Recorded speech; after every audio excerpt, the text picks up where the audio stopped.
அஸ்ட்ரோசைன் channel வாயிலாக உலகெங்கும் வாழ்ந்து கொண்டிருக்கும் சகோதர சகோதரிகளுக்கு அன்பார்ந்த வணக்கங்கள் மற்றும் வாழ்த்துக்கள். இன்றைய பதிவு செவ்வாய் பயிற்சி பலன்கள். பொதுவாக செவ்வாய் பகவான் சகோதரக்காரகன், நிலம் பூமிக்கு அதிபதி. அதே சமயத்தில் இந்த செவ்வாய் பகவானானது இரத்தத்துக்கு காரகன். ஆக்ரோஷம், கோபம், ஆக்ரோஷத்துக்கு காரணகர்த்தாவாக இருக்கக்கூடியவர்.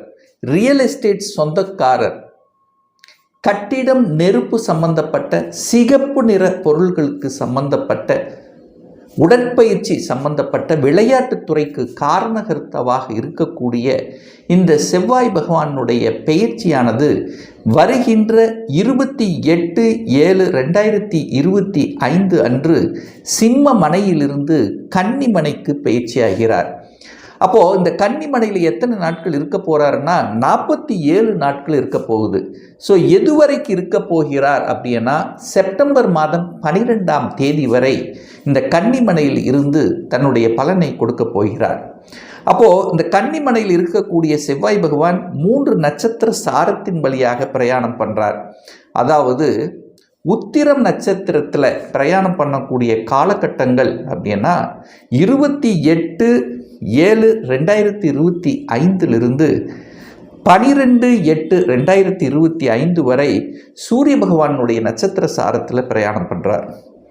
அதற்கு அப்புறம் 13/8/2025 2/9/2025 வரை அஸ்த நட்சத்திரம் சந்திரனுடைய நட்சத்திர சாரத்தில் பிரயாணம் பண்ணுறார். அதற்கு அப்புறம் பார்த்தீங்கன்னா 3/9/2025 12/9/2025 வரை தன்னுடைய சொந்த நட்சத்திரமான சித்திரை நட்சத்திரத்தில் பிரயாணம் பண்ணுறார்.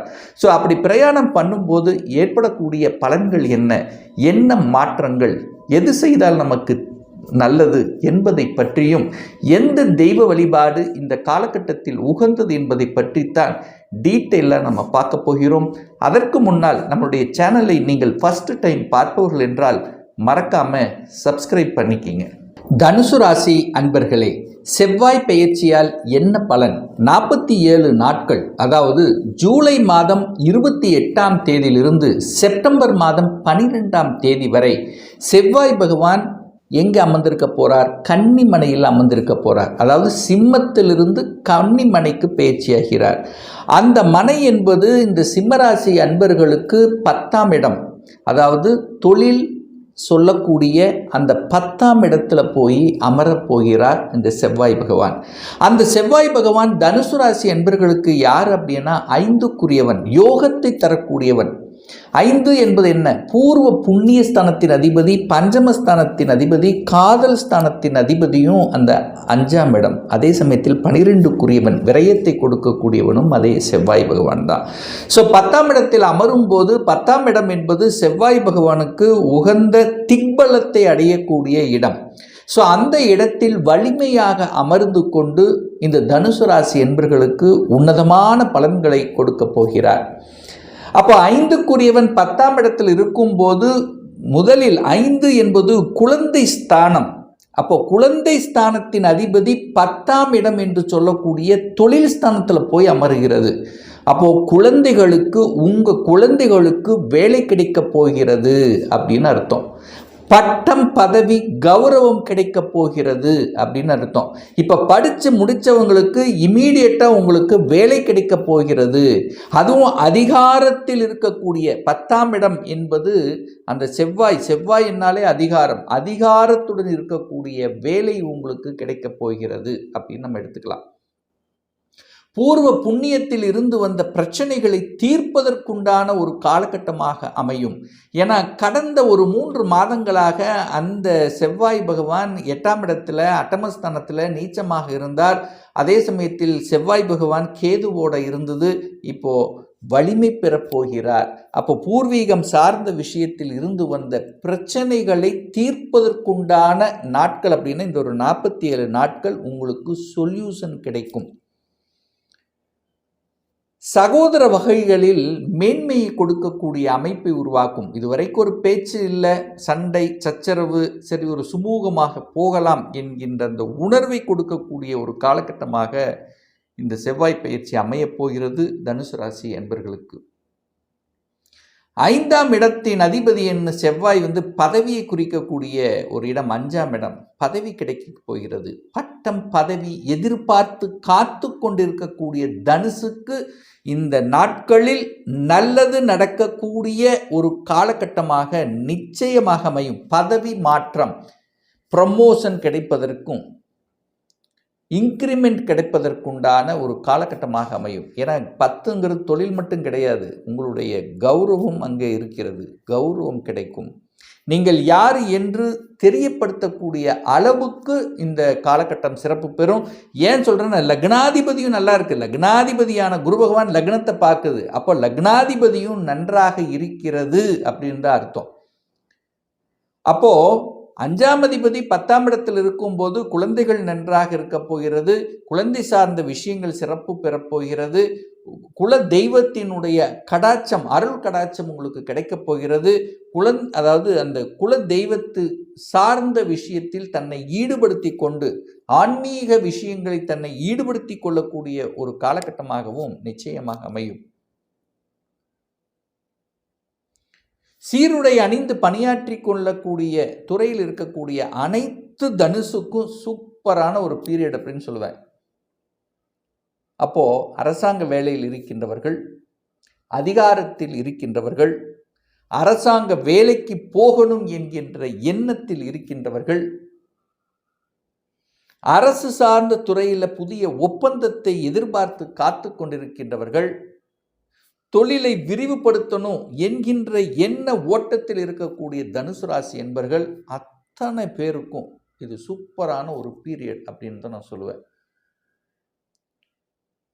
அதே சமயத்தில் தொழிலை வெளிநாட்டுக்கு விரிவுபடுத்துவது, வெளி மாநிலத்துக்கு விரிவுபடுத்துவது, ஏன்னா 12ஆம் இடம் என்பது நகர்தல். அப்போ உங்கள் தொழில் 10 அதாவது 12க்குரியவன் 10ஆம் இடத்துல போய் உட்கார்ந்திருக்கார்.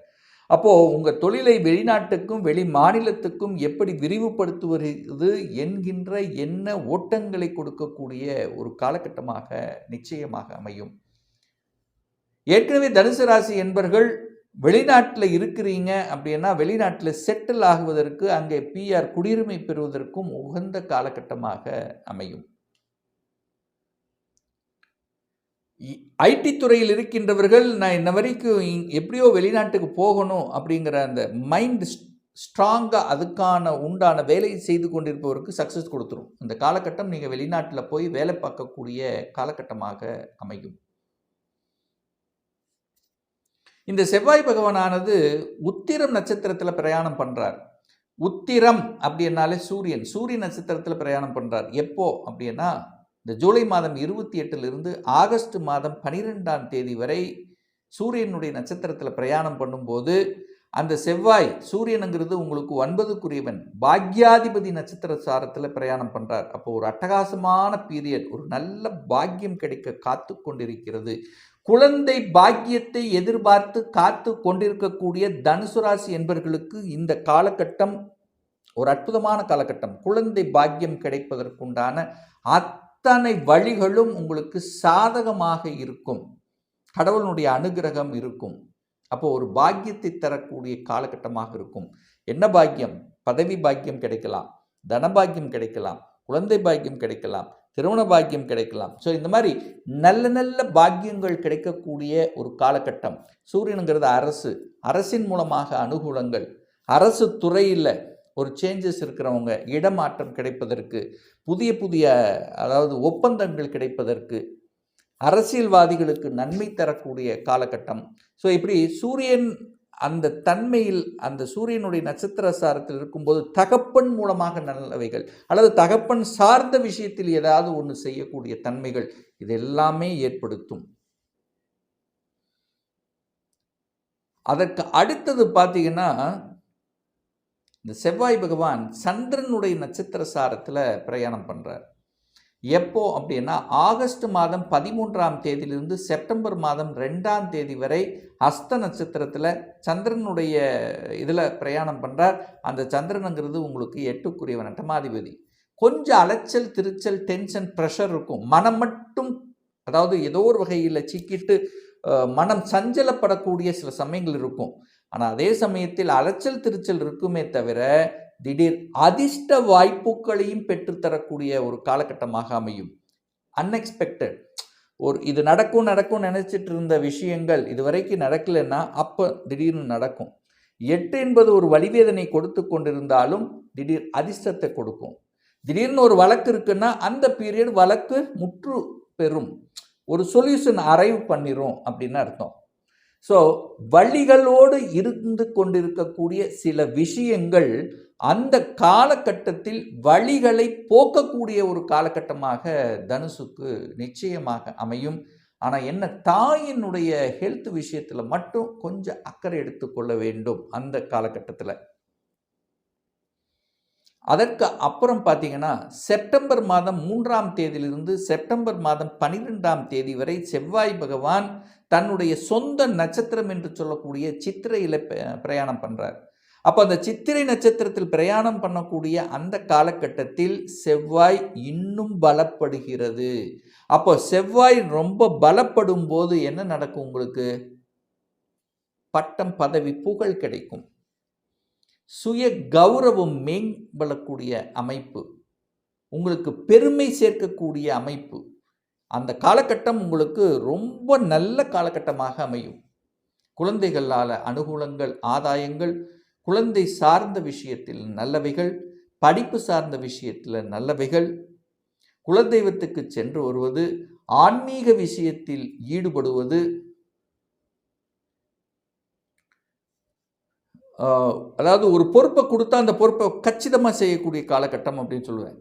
அந்த கோபம் வருது வராது, ரெண்டாவது ஸ்ட்ரெயிட் ஃபார்வர்டாக இருக்கக்கூடிய காலகட்டம். அப்போ என்ன நடக்க போகுது? இந்த காலகட்டம் அந்த செவ்வாய் நிலம் வாங்கக்கூடிய யோகத்தை உங்களுக்கு கொடுக்கும்.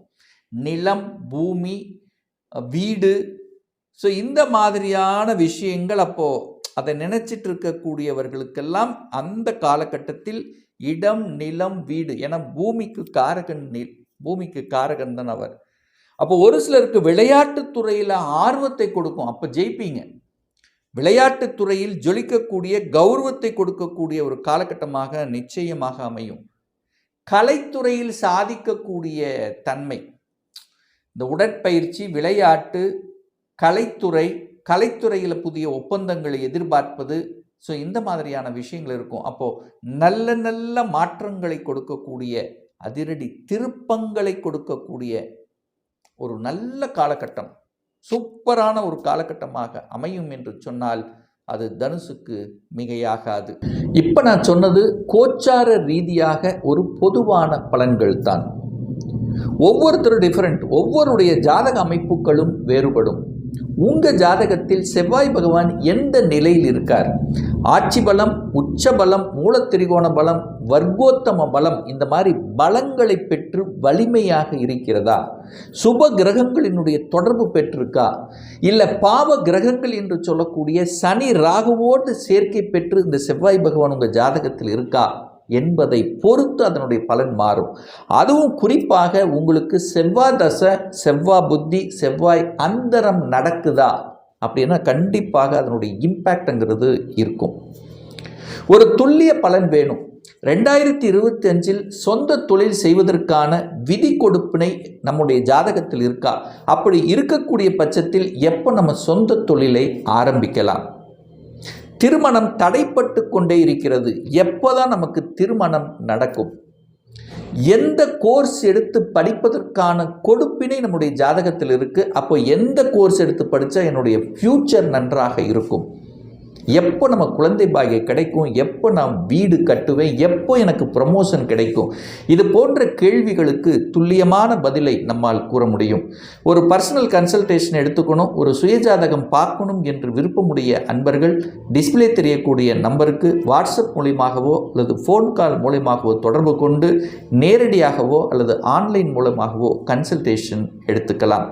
நம்முடைய அலுவலகம் கோயம்புத்தூரில் அமைந்துள்ளது. அதாவது கோயம்புத்தூரிலிருந்து மேட்டுப்பாளையம் செல்லும் வழியில் வெள்ளக்கிணர் பிரிவுக்கு அருகில் அன்னபூர்ணா ஹோட்டலுக்கு அருகில் அமைந்துள்ளது. பிரியர் அப்பாயின்மெண்ட் வாங்கிட்டு நேரடியாக கன்சல்டேஷன் எடுத்துக்கலாம். நிச்சயமாக இந்த பதிவு ஏதாவது ஒரு ரூபத்தில் உங்களுக்கு யூஸ்ஃபுல்லாக இருக்குங்கிறதுல எந்தவித மாற்று கருத்தும் கிடையாது.